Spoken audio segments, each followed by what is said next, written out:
Holes in socks? Punctuality? Recycling? These are a few topics that I'm going to talk about are things that when you come to visit and live in Germany, these are some of the things that you have to get your mind ready to do and set up for. Let's get started.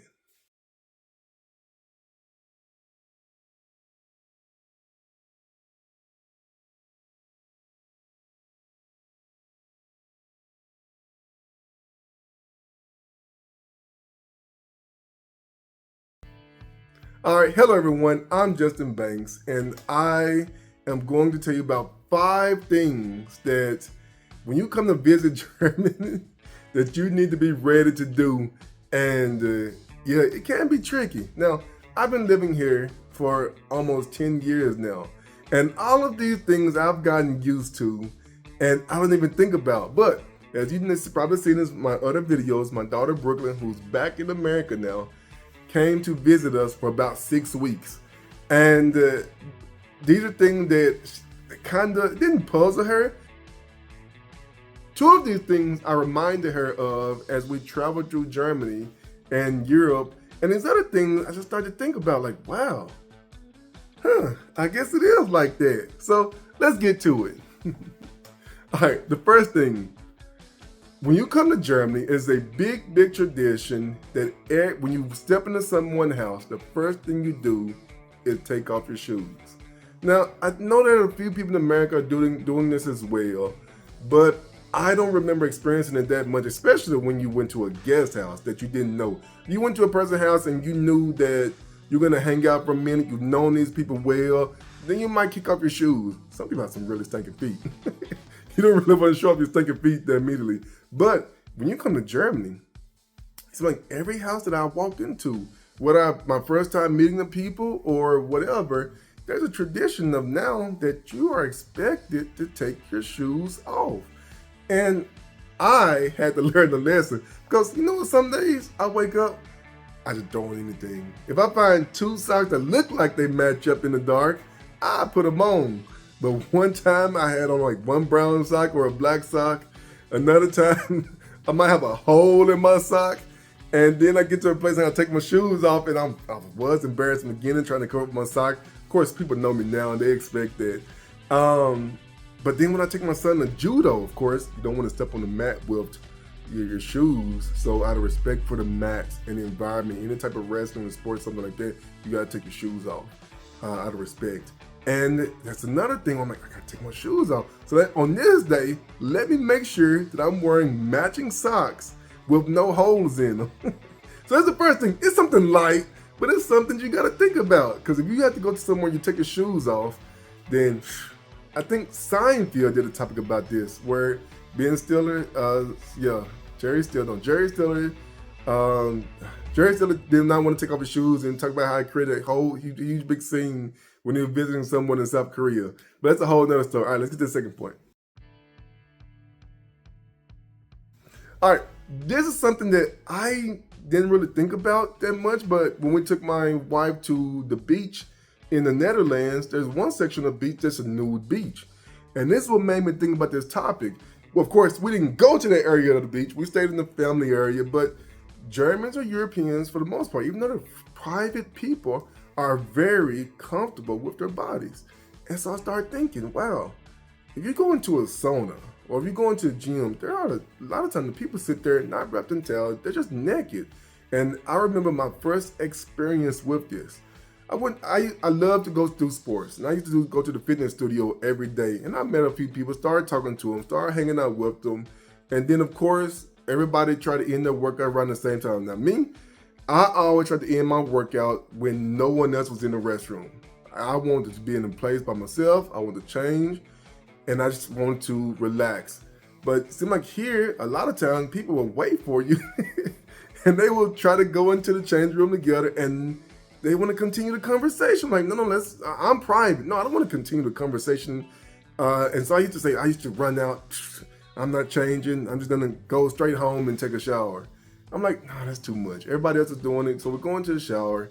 And of course, I'm still wrapped in my clothes. I'm still wrapped in my towels. And everyone that's just talking, having a conversation, towels drop. You just see everything. And I'm like, oh, this is so weird.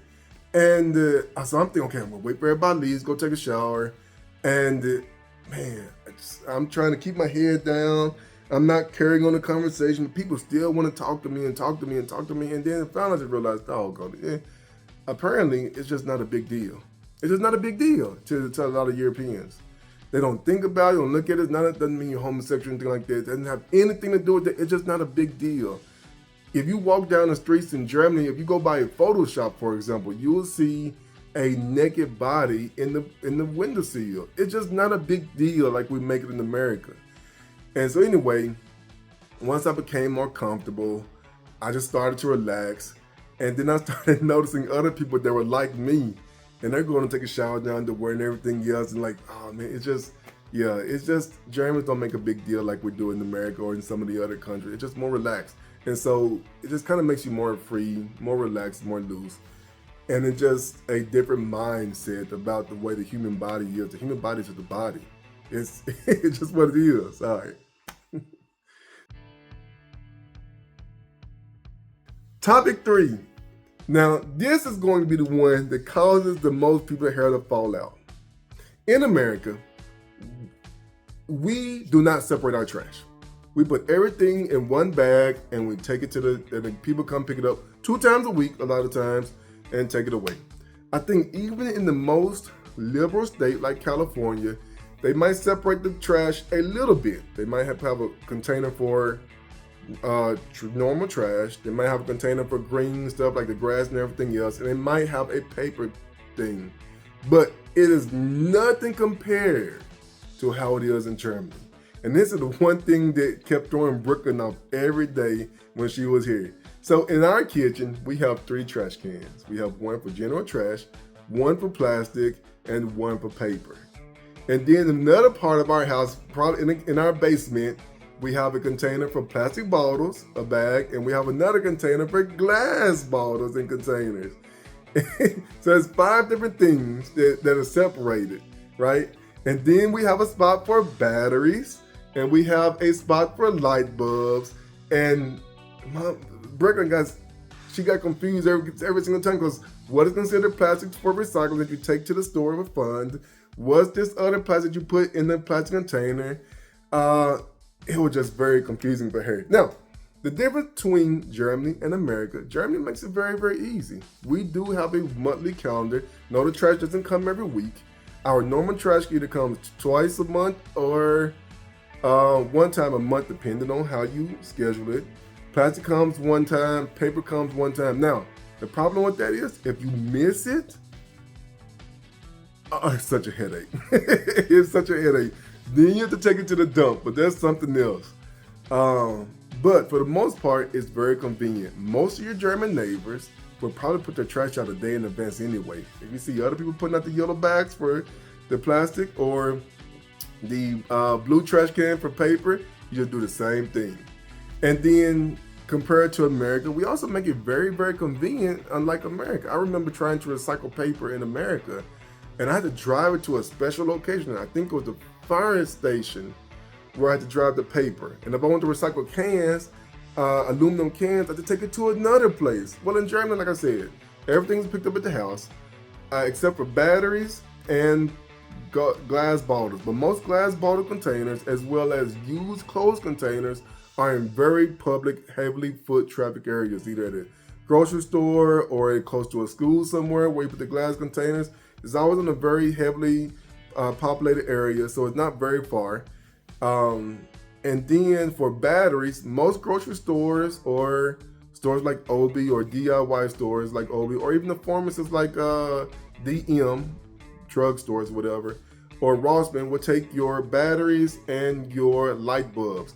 So they make sure the things are in places that you will eventually have to go to bring your stuff. So it's not like it's in crazy location that you might go once a month or to make a special trip. No, you take this stuff, either you can drop it off at home, or you take it to places that are on your way, like your grocery store. You go into the grocery store anyway, you take your bottles there and drop them off. All right. Number 4 on the list is Going to restaurants and the waiters in the restaurants. Now, in America, we're so used to the waiters coming up to you every 2 minutes like, hey, how may I help you? With a big smile on their face. As soon as your cup get a little bit empty, they're already coming to fill it up. And you see the waiter every 2 minutes and they're coming and talking to you. They're carrying on the conversation. They're making jokes. I even had one waiter sing to me. They're giving you excellent service. Why? Because they're working for their tips. And if you get someone that never comes, you give them a bad tip. In Germany, you might think that the German waiters are being rude because they never come visit your table. They will come in the beginning, they'll say hi, take your drink order, and then when they bring your food, they ask you want something else to drink, and then they vanish and you never see them again. And you're like, where are the waiters? Why are they not talking to me? Why are they giving me all this extra attention like I get in America? They're being rude. No, they're not. The difference is, at least what I've noticed, is that the European waiters here, because they're not working on tips, they understand that you did not come to see them. You came to get something to drink, and get something to drink and eat. You came to enjoy the company with whoever you're with, and you're there to enjoy the meal and sit there and talk to your company. They understand that.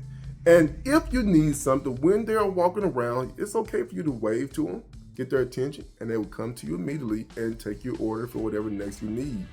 But they're not there to try to entertain you, and they understand that. In America, there have been times where I felt like the waiter or the waitress would just interrupt. You're having a good conversation, you're really deep into the conversation, and then they're coming there, hey, how are you doing? Do you need anything? You say, I'm fine. Are you sure? I can bring you another menu. I can do this. Ooh, and now, like I said, there was even one occasion where the guy was trying to sing us songs. And yes, as entertaining as it was, I didn't come for that. I came to talk to the person that I was there with.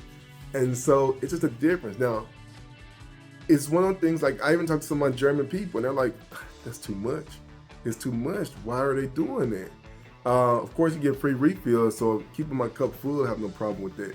But every now and then, I guess it really depends on the mood. If I'm there to be with someone, I'm there to be with them. I don't need someone else to try to entertain me. It's a different mindset. So I'm just trying to say that the waiter staff in Germany are not rude. They're just not, they understand that you are there to be with the other person, not to be with them. The other big difference is that in Germany, you can sit in a restaurant for hours. They would not say a word to you. In America, you can kind of tell when they're trying to get you to leave. That's when the service starts to get a little bit bad. And they're not as friendly. All right.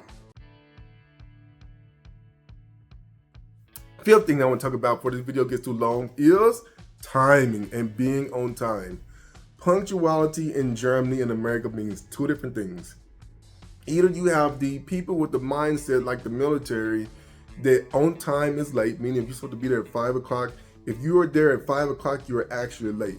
There's a lot of people in America that feel like 15 minutes early is actually on time. The one at the military, and a lot of business people feel the same way. And if you're going to work, I like that rule. In Germany, it's a bit different. In Germany, they expect you to be there. If they say 5 o'clock, they expect you to be there at 5 o'clock. You might show up at 4:58, but 5:01, 5:02, that's bad. And if you show up too early, 15 minutes too early, that's also kind of bad as well. So let me give you a couple of scenarios.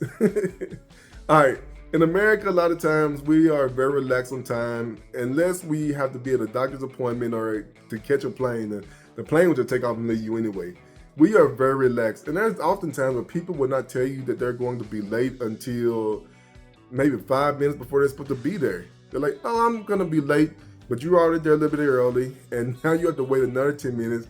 And they might say I'm 20 minutes away, but they're actually 30 minutes away. It sounds better to say 20 minutes away. And that just make you late. And it makes you angry, but it's not such a big deal. Whereas in Germany, if you know you're going to be late, you need to inform them that you're going to be late as soon as you realize you're going to be late. Even if there's 2 hours earlier, inform them 2 hours earlier that you're going to be late. It's just frowned upon to make someone wait for you. And the other thing is, you don't want to show up anywhere too early either.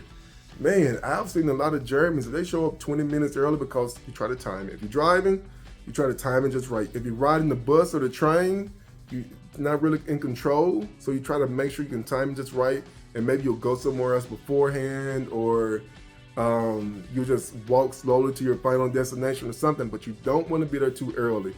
And so if you're 15 minutes, 20 minutes too early, that's also frowned upon because, yeah, when they say 5, they mean 5. So those are the 5 things that I totally forgot about since I've been living in Germany for so long, because I'm just so used to it. I'm getting to the point where I am almost on time every time. I'm getting to the point where I understand the waiters and the waitresses. I don't wear holes in my socks except at people's houses that know me very well and expect me to be lazy. Uh, and I'm more relaxed. I'm comfortable. But those are 5 things that I thought about. When you come from America, or you come from a very conservative country, or whatever thinking, you might notice that so many things are different, and you got to get used to them when you come here and you plan on living here and visiting. So with that, I'm gonna say peace.